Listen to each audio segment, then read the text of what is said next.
This one isn't easy. Okay.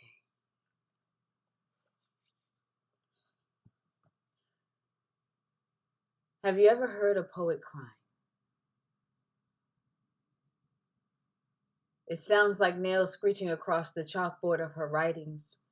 It sounds like whales wishing he and I didn't do so much fighting, but we had to. Because that's what love do when it wants to exist in the real world and not fantastical ideas about children and their parents. It bucks back at institutions that don't make sense. My father was human, a man, and I his daughter. His wind that couldn't be controlled, that caused him to swerve when he drove. I tested his fortitude and he challenged my soul. My daddy was the world,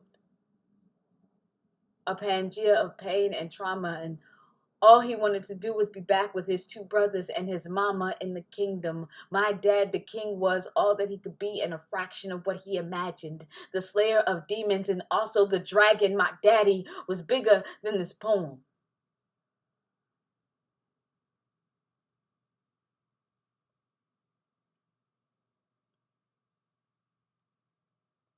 Can't articulate the complexities, can't even say you had to know him because his silences screamed the loudest.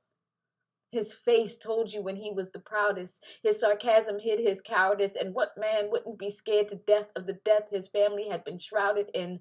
One by one, they left him. One by one, I watched the best of him die a little each time. This riddle of life, the pain in this rhyme, my daddy a sheep, and this pandemic a lion. And here I am, still trying to write about this shit because he hasn't been the topic of a poem in a decade and I'm lit. Furious fire forces this fucked up flex of form born with slits in it. I vent. And it hits different.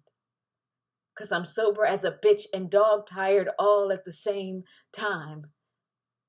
Too exhausted to even pen my last line. December 20, 2020. My dad died.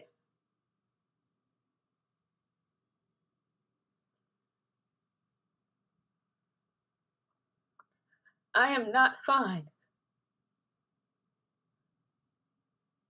Have you ever heard a poet cry?